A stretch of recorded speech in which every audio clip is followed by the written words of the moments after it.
We must protect the position of the American dollar as a pillar of monetary stability around the world. Our house is your house. There's an Arab saying, the sands are blowing.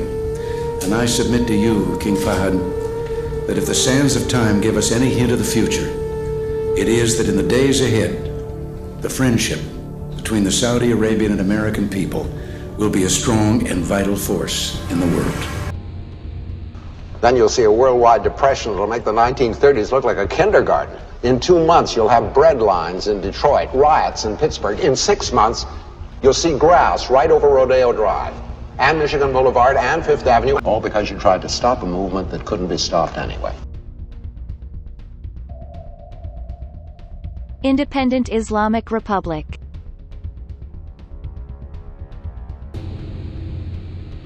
America is a house of cards that will soon fall apart.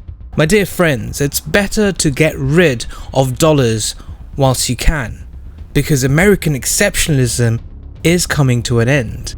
America has been the main source of deficit in the world economy, and in the near future, you'll see a collapse of the dollar.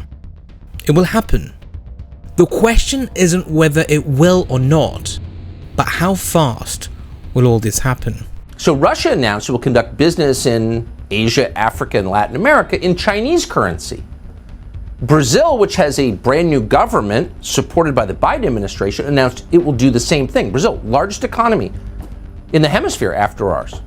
Pakistan is doing the same thing. That's a longtime U.S. ally. India and Malaysia, two of the biggest economies in the world, announced they'll be settling their trade in their own currencies, not the dollar. Even France, which we liberated, is using Chinese currency in a new liquefied natural gas trade. China and Saudi Arabia are now major business partners. And again, et cetera, et cetera, et cetera. This is happening around the world, and all of it is shutting out the US dollar. It's not just Biden who's weakened America, but it's the people of America who have constantly voted for warmongers and devil worshippers. American people are sleeping. Soon they'll wake up and live in a never-ending perpetual nightmare. Curfew is now in effect. All unauthorized citizens must stay indoors.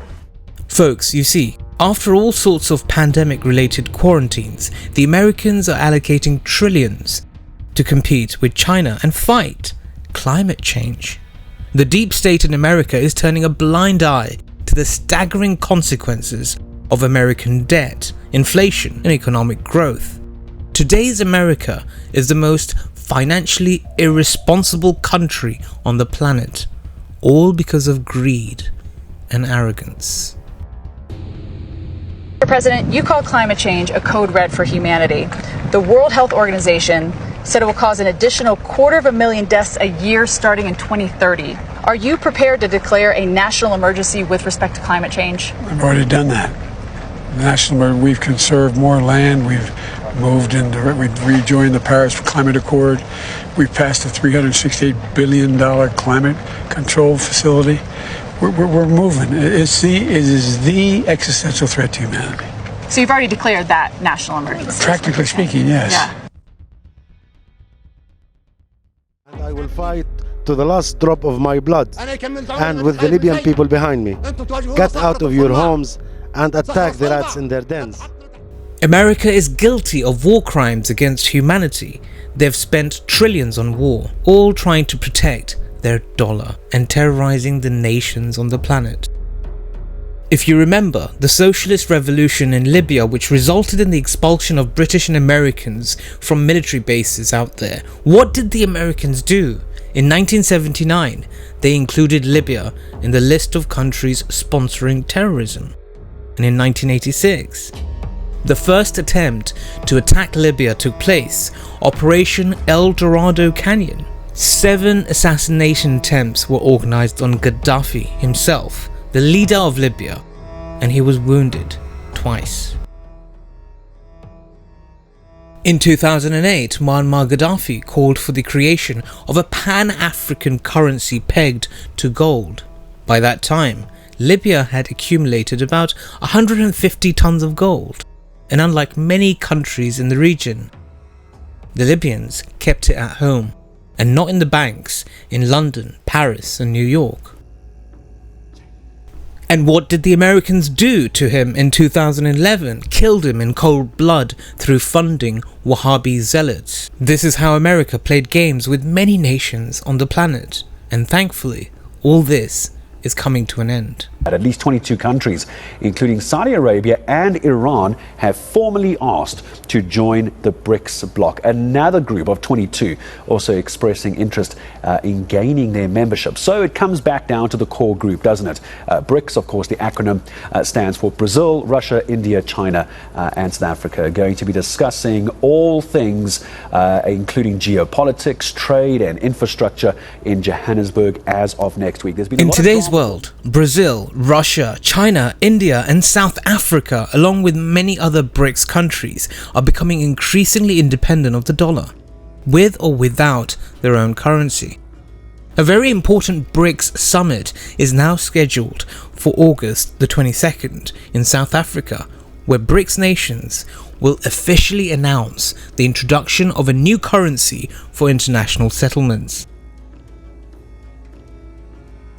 If the US dollar collapses, then automatically the US economy will crash. Remember, this is the international currency. There is going to be such massive financial loss in the United States in particular. White America losing most of its wealth. That you can close your eyes and anticipate panic in the United States of America and riots in the United States of America. They might have to declare martial law. Today, at least 41 countries are interested in de-dollarization, and these countries aren't small players in the international market. They include countries like Iran, Saudi Arabia, the United Arab Emirates, Algeria, Egypt, Turkey, Indonesia, and Mexico.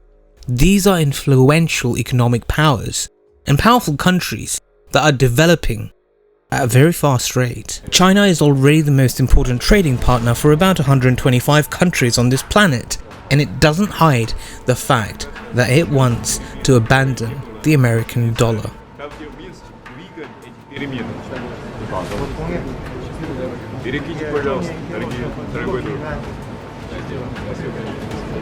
The United Arab Emirates and India just recently approved a memorandum which aimed at promoting the use of national currencies in mutual settlement. This was officially announced by the Reserve Bank of India. All of this which is happening is good for the planet. It might not be good for America. That's why I urge Americans to take this video as a warning, because if you think you're struggling right now with the cost of living, the worst is yet to come. BRICS Summit later this month will have an impact on the world order and the de-dollarization of world trade. The future will be a very long and painful one for our American friends, but the process of a multipolar world, a new era, can't be stopped. This is now clear to everyone. Thanks for listening to this brief video by the Independent Islamic Republic. Assalamu alaikum, Khush Ahmadid. Have a wonderful night.